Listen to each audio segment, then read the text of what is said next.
News of the Valiant Legion's annihilation spread rapidly throughout Proxima Centauri. Fear gripped all three civilizations. They had assumed that even if the Legion couldn't win, it could sustain a war for years, even decades. How long had it actually lasted?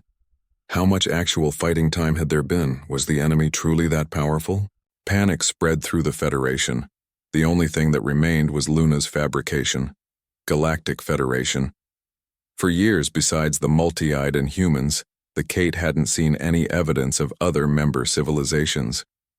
The extreme right-wing factions previously operating in secrecy emerged, spreading the non-existent Federation narrative. Panic ensued, mirroring the earlier response to the tower. Escape.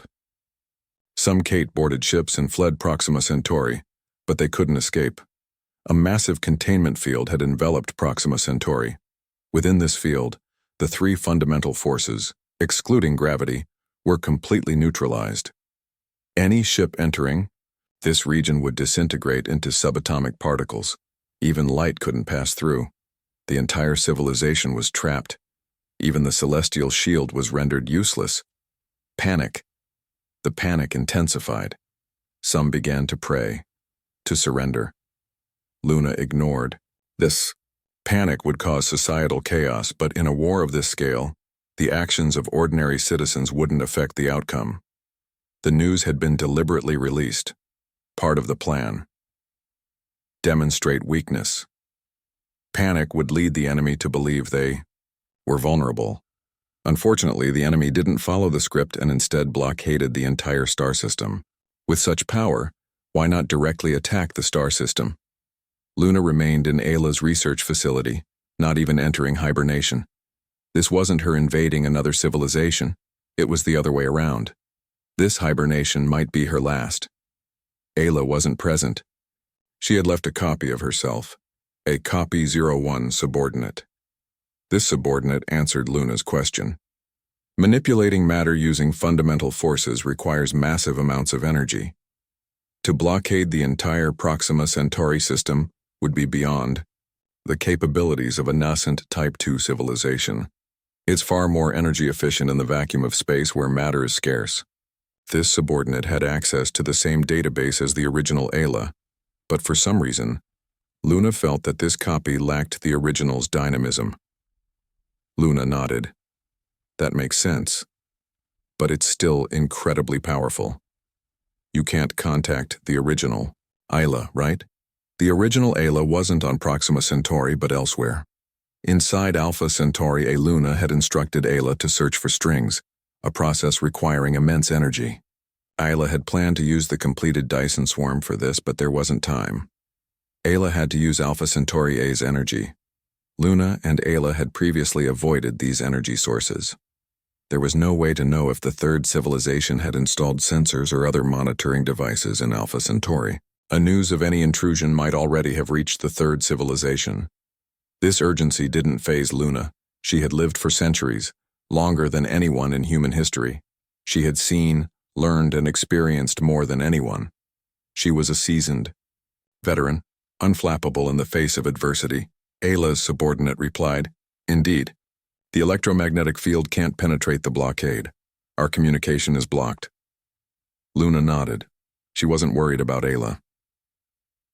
During the construction of the Dyson swarm, Ayla had subtly adjusted the Alpha Centauri binary system's Barry Center.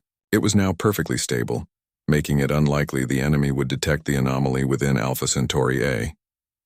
"When do you think they'll attack?" Ayla's subordinate performed calculations. "The highest probability is within 20 years. Luna shook her head, somewhat disappointed.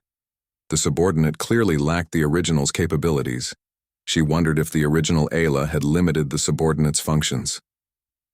"I think it will be 100 years. Their blockade of the Proxima Centauri system indicates hesitation. They are proceeding cautiously. The difference between us isn't as vast as we think.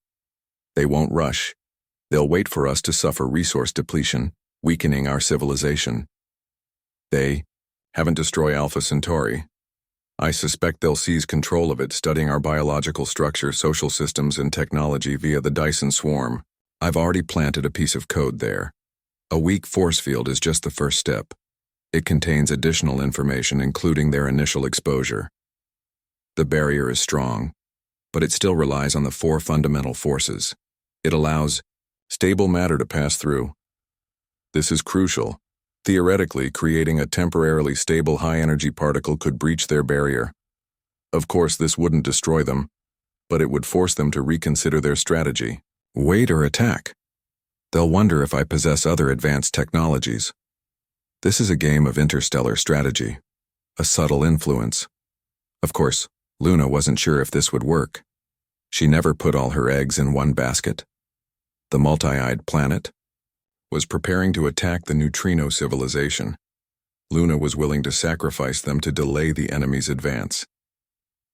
From her perspective, the neutrino civilization would logically attack and eliminate the Proxima Centauri civilization first. But the neutrino civilization was considering the big picture, not just individual gain.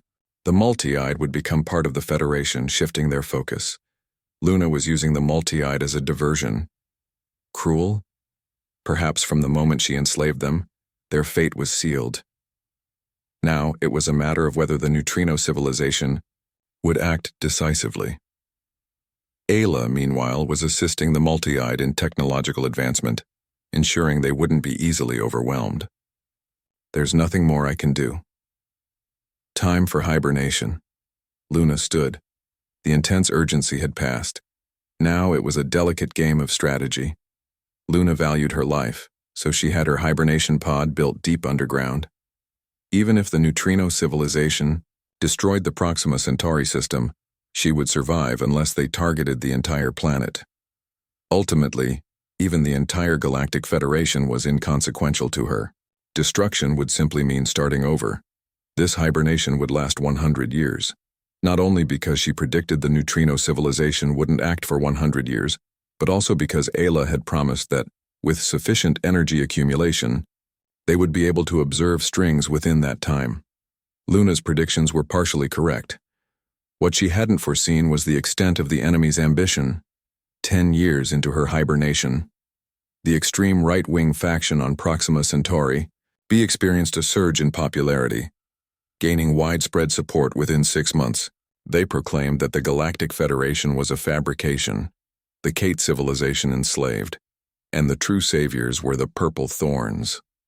This wasn't the name of an organization, but of their enemy civilization. The name, translated from their language, referred to a spiky purple plant that doesn't harm living beings.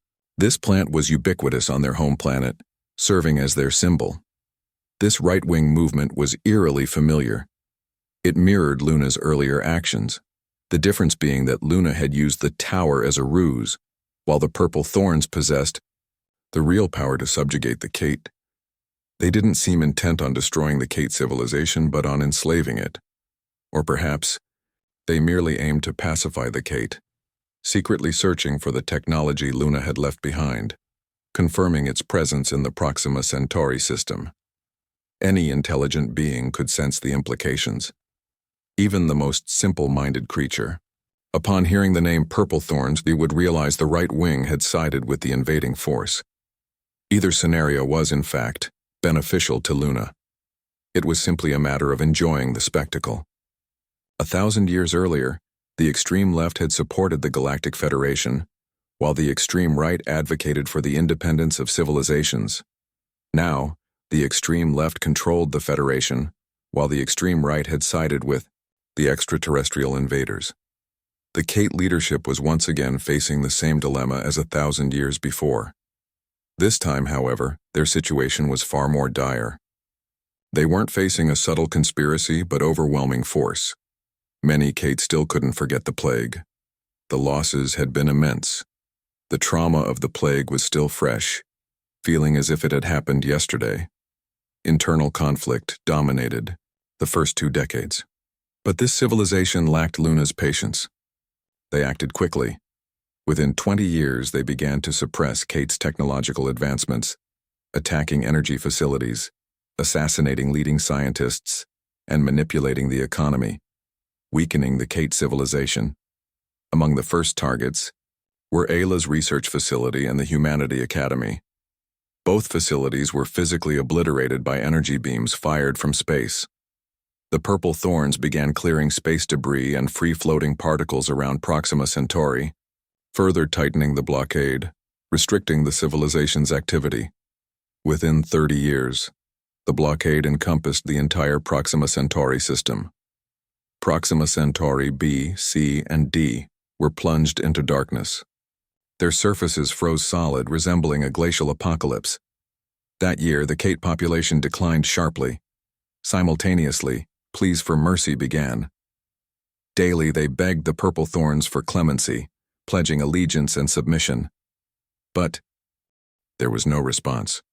The Kate weren't inherently cowardly, but Luna's subtle influence over the years had made them more compliant, more prone to submitting to authority. This was a dangerous weakness. In the fourth decade, the human population in the designated zone was closely monitored, and many leaders disappeared. 40 years later, the fifth decade arrived. This marked a turning point. The multi-eyed fleet had finally arrived. The battle raged outside the system. However, this conflict was far less intense than the earlier battles between the Valiant Legion and the Purple Thorns. It felt like throwing a bucket of water onto a volcano. As Luna had predicted, this attracted the enemy's attention. The enemy shifted its focus to the multi-eyed planet. The multi-eyed weren't powerful enough to truly concern the Purple Thorns. Their attention remained on the Proxima Centauri system. During this decade, the Kate had their first encounter with the Purple Thorns. These beings were indeed purple, smaller than imagined, half-meter tall, fluffy spheres, somewhat resembling goblins, but with a reddish-purple hue rather than blue. They possessed a slit-like eye about 20 centimeters long. Upon closer inspection, it wasn't an eye but a sensory organ, creating images based on heat signatures rather than color. They also had arms, but asymmetrical, one large, one small, with 2 pairs in total. Each arm tip had 100 small agile tentacles. They lacked legs, moving instead via a slug-like appendage. However, advanced technology allowed for more efficient locomotion. A white cable extended from their heads, connecting them to a basketball-sized sphere. This sphere, utilizing anti-gravity technology, levitated, carrying the purple thorn beings through the air. The sphere was a sophisticated device, seemingly combining data processing, offensive, and defensive capabilities. The beings, under the sphere's influence, created a localized environment around themselves. They weren't adapted to Proxima Centauri's conditions. The sphere generated their native environment. They appeared to breathe methane. The Kate noticed that the purple thorns were searching for something. The planet's landscape was drastically altered by their activities. By the 50th year, the Kate population had dwindled further, as food supplies were controlled by the purple thorns, who were deliberately limiting population growth. The Kate population had decreased by 500 million. The Kate civilization was at its nadir. No one possessed technology beyond Type 1. This created 2 extremes. One extreme was abject subservience and reverence towards the purple thorns. The other was constant, futile attacks against the purple thorns. The 60th year was a turning point. The purple thorns began abducting Kate children, none of whom ever returned. The adult Kate also began to experience physical changes, becoming increasingly animalistic. Their chips were malfunctioning. In the 75th year, the children returned. They had been transformed into soldiers, or perhaps hunters, and the mutated Kate became their prey. They could not communicate. Some Kate watched helplessly as their children killed them, a scene of horrifying brutality. The purple thorns were conducting an experiment. Growing increasingly confident, more purple thorns accompanied these newly trained hunters to hunt. In the 83rd year, an explosion engulfed Proxima Centauri B. The explosion, equivalent to 500 trillion tons of TNT, knocked the planet out of its orbit. Over 20,000 purple thorns and 1.5 billion Kate perished. When the purple thorns investigated the source, they discovered a high-energy particle with a temperature of 431.1048 Kelvin. Though it only remained stable for 5 days, it posed a significant threat to the purple thorns. This catastrophe drove the Purple Thorns from the Proxima Centauri system, a retreat that lasted 12 years, and those 12 years would be their last. Within Alpha Centauri A long, thread-like structure floated amidst numerous rotating rings. Upon closer inspection, this thread, relative to the surrounding space, had a diameter of over 10 meters. This was a 100-kilometer-long particle accelerator. But it accelerated bosons. The accelerator's energy source was the central light core. At the accelerator's center was a detection device equipped with a gravitational microscope developed by Ayla. It observed space-time distortions caused by gravity to detect even smaller structures. If strings existed, they would be released when bosons collided. The gravitational microscope would detect the gravitational effects of their mass, thus allowing for the detection and even capture of strings. However, Ayla discovered this wasn't feasible. The gravitational detector couldn't detect strings in stable spacetime. She couldn't generate a force sufficient to cause a boson or fermion to decay. She then used the collision experiment to create a microscopic black hole, using its power to break down fundamental particles. In the brief moment of intense gravitational distortion created by the miniature black hole, she attempted to observe two-dimensional strings, those with length but no height. But this proved incredibly challenging. She couldn't overcome the limitations of the black hole's event horizon. To observe a black hole, one needs another. Ayla used a counter-rotating black hole, leveraging the matter exchange created by their collision to observe the strings traveling from the first black hole to the second. After 28 such experiments, she finally observed strings. However, the strings observed weren't the building blocks of matter but free, closed gravitons. Perhaps this was related to their ability to penetrate the fabric of spacetime. At the macroscopic level, gravitational lensing could indirectly detect the strings theorized in string theory. At the microscopic level, gravitons, as mediators, could reveal strings at the subatomic level. This might be a coincidence, as they aren't the same thing, but perhaps it's also inevitable. Detecting strings doesn't mean being able to manipulate them. But it's not without value.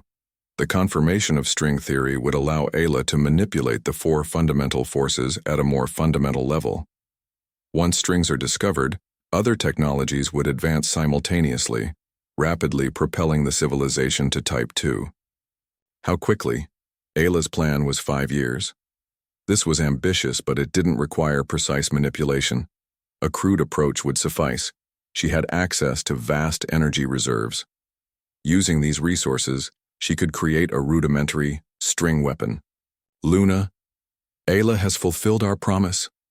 Ayla used a levitating camera to monitor Proxima Centauri. She was concerned about Luna's safety, but couldn't afford to rush. The real battle had begun. It was time to determine the victor. 100 years passed. Luna awoke deep beneath Proxima Centauri C. She climbed out of the hibernation pod, finding herself in a 10-square-meter chamber with minimal gravity, making even the slightest movement difficult. She went to a small computer terminal and activated the screen. There was no keyboard, only a system interface with a single button and a video player. If the plan went as expected, the multi-eyed fleet had arrived at Proxima Centauri, and she was about to take action. She pressed the button, activating the video player. Data scrolled across the screen. Luna felt nothing, but the data confirmed the activation of her target, a planet, the Kate homeworld, Proxima Centauri B. As she had planned before her hibernation, the Galactic Federation was inconsequential to her. From the outset, she and Ayla had anticipated sacrificing some of the Kate. She pressed the button, activating the hidden gravitational distortion device within Proxima Centauri B.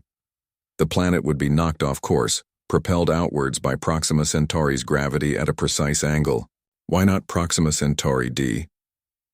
Proxima Centauri D had too little mass and its core would be easily scanned, making it unsuitable for concealing the device. Proxima Centauri C was her base. Proxima Centauri B was the optimal choice.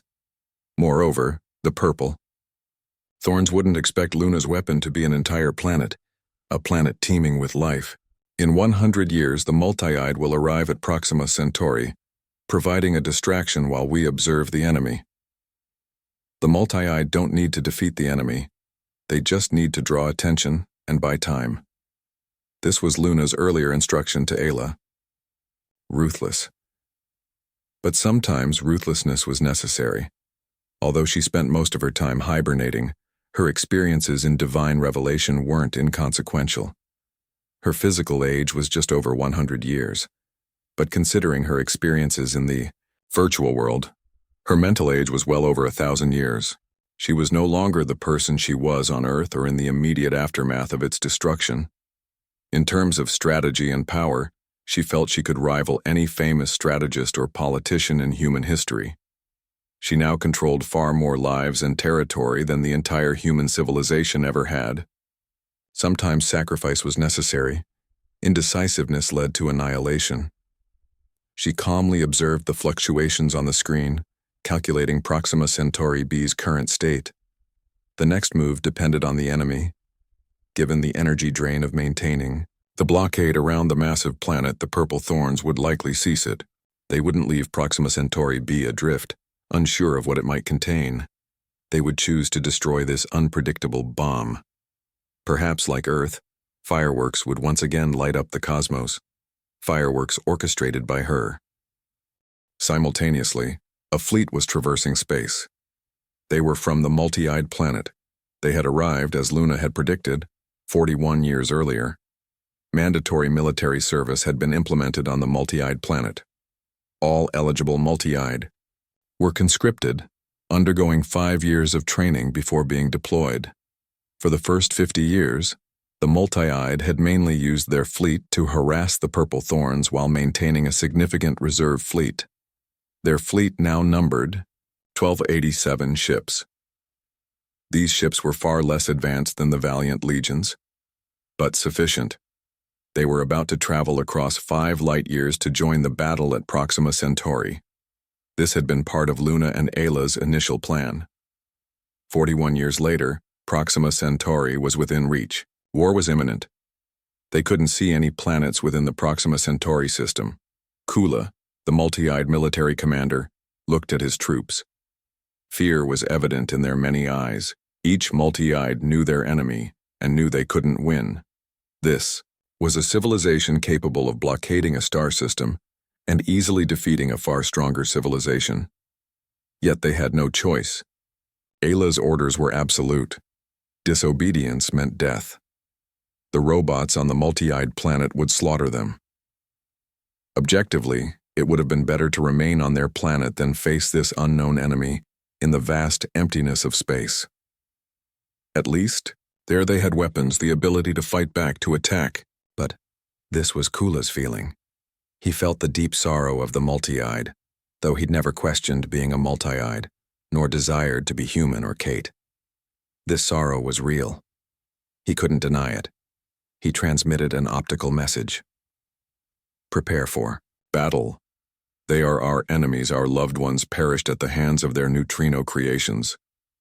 To protect our people from such annihilation and death, we will fight to the death, leaving our mark on our enemies. There was no boasting. They had located the enemy warships. Launch, engage. They closed the distance. Lasers fired at the U-shaped warship, but all were deflected. Kula had received instructions. Only by boarding the enemy ship could they win. Charge. With no path to retreat, they attacked. Ships and fighters swarmed towards the Purple Thorn warship like locusts. This was a repeat of the Valiant Legion's fate, destined for a similar outcome. But then, the warships detected a massive energy surge. The missing object reappeared. Because the blockade had been significantly reduced, the fleet was now within the Proxima Centauri system, not far from Proxima Centauri C.